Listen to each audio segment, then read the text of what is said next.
And trust me, I get it. I understand. The fact that 24 hours is not enough for all of the business that you have and all of the things that you need to do in a day.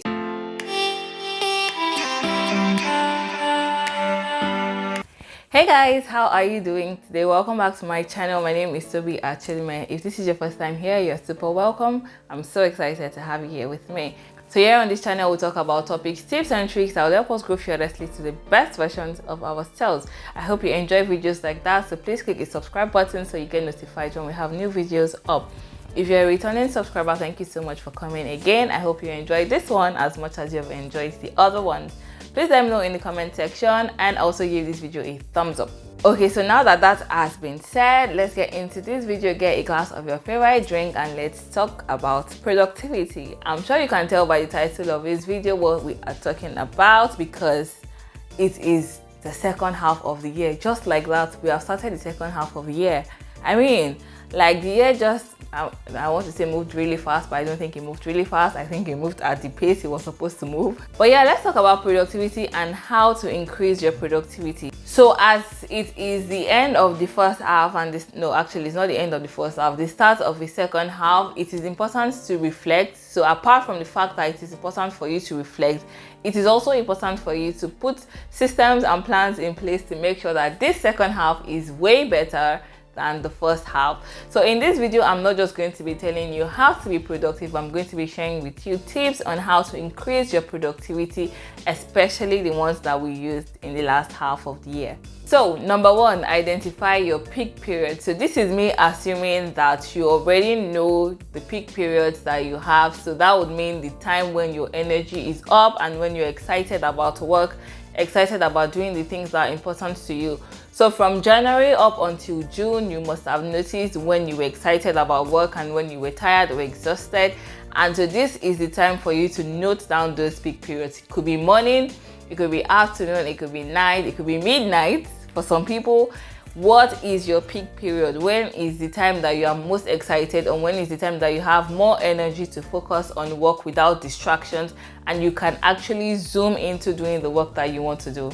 So this peak period is the time when you need to be doing your important work. It's when you need to be doing the things that at the end of the day makes you feel productive and excited about the day. So figure out when that time is and plan to do your important work then. So that peak period is the best time for you to do the big task that you need to do every day. So if your big task on a Monday is for you to finish a proposal, and the best time that you can do that is between 9 and 12, then that is the time that you should be doing it, because then at the end of the day you feel productive because you tackled that main task when you were most excited about work. So since this is July and the start of the second half of the year, it is also safe to assume that you know how to pick yourself back up when you see your energy going down. For me, I know easily that if I get a cup of coffee, I will be fine. If I go for a short walk, I'll be fine. Or if I'm not working from my safe space or my comfort zone, then I will be fine to continue on work. So again, safe to assume that you already know what that is that you need to do.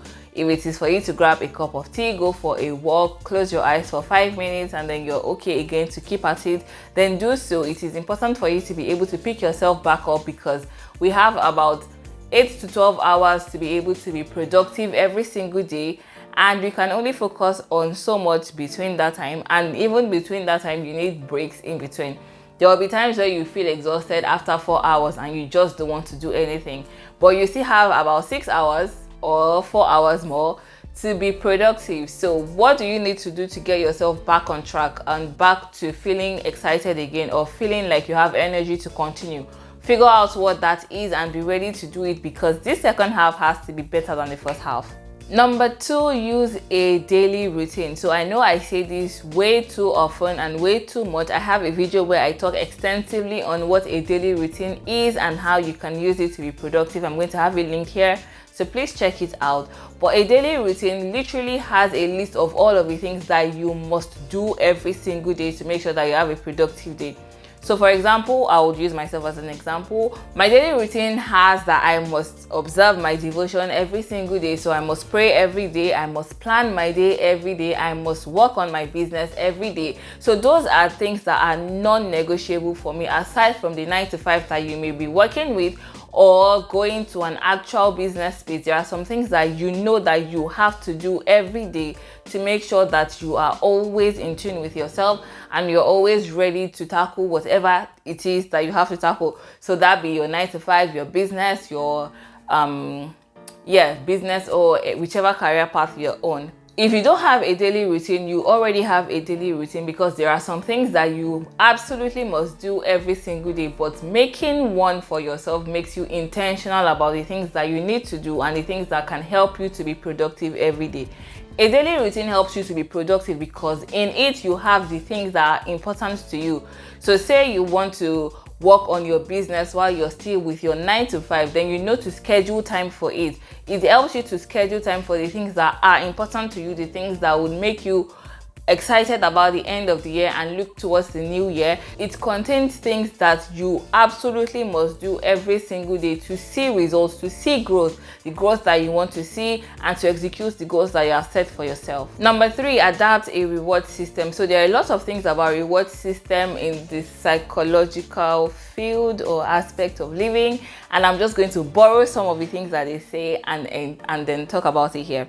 But before I do that, I should say that the reward I'm talking about here when it comes to having a reward system does not have to be expensive. It could be affordable. It doesn't have to be a trip to Mauritius or a trip to Mozambique or a trip to Miami. It could be something just affordable to you, or it could be the execution of your goal. The best reward that you can give yourself is to, at the end of the year, see that you executed the goals that you set for yourself and you have moved from where you were January 2022 to where you are now in December 2022. So psychologists say that reward system, the use of reward system, or the fact that there is reward coming at the end of a job, at the end of something that you have done, either it's a reward that is tangible or a reward that is just for you to enjoy by yourself, releases dopamine. So dopamine is a neurotransmitter, and this neurotransmitter encourages motivation, motivates you to work on the things that you want to do, gives you energy and a burst of energy to just do the things that you should be doing, the things that are important to you. It gives you a fresh feel of energy and excitement. And so that is why reward system works as well. The fact that your brain knows that there is something that you are going to get if you achieve this makes you excited to do that thing, because you're looking toward, or you're looking forward to, the rewards that you're going to get. I hope that makes sense. And so, of course, dopamine does so many things for us, but top of the list for me is that it increases your motivation to do the things that you need to be doing. Number 4, don't multitask, especially with the important things that you need to be doing. The important tasks that you absolutely need to do not multitask with it. And trust me, I get it. I understand.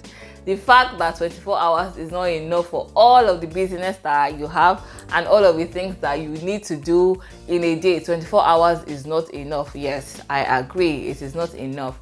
But what you get when you're trying to split your focus with 2 things that you are working with is that you're going to cause a repetition. You're going to have to do one of those 2 tasks again, because the results that you would see, you would know that is not efficient and is not effective for what you're working toward, which ultimately defeats the purpose of focus, or the idea of focus. Focus is you're focusing on one thing. You're putting your energy, your effort into doing one thing, and you're focused on it. If you're trying to split your focus between 2 things, you're defeating the whole purpose of focus, and you're not going to even get the results that you want to get. So rather than multitasking with the things that you want to do, it is just better to schedule time for all of the important things that you need to do. And I should also say that you should not overwhelm yourself with this task. You can spread your activities or your task across Monday to Sunday. We have 7 days in the week for a reason. So it is important for you to know that you can do that and not overwhelm yourself with trying to finish everything before Friday, and then you're exhausted. Or you're not even proud of the results that you get because you were trying to do multiple things at the same time. Multitasking is fun when you're doing minor things, but when you're doing important things that you have to put your name on, please stay away from multitasking this second half of the year. Number 5, be disciplined. So I've heard this over time, and I think it just kind of sung in this last half of the year, that where motivation will not take you, discipline will. Yes, because there are times when, and I have a video where I talk about motivation and how to get your motivation back. I'm going to have a link here, so please check it out. But there are times where your motivation is just not there. But if you're disciplined enough to do the things that you are supposed to do, the things that you have told yourself that you are going to do, then you're able to pick yourself back up. For example, you set your alarm to wake you up by 7. This is me calling myself out. You set your alarm to wake you up by 7 a.m. and you are exhausted, you're tired because you had a long week, or yesterday you slept really late, but you have to be up by 7 a.m.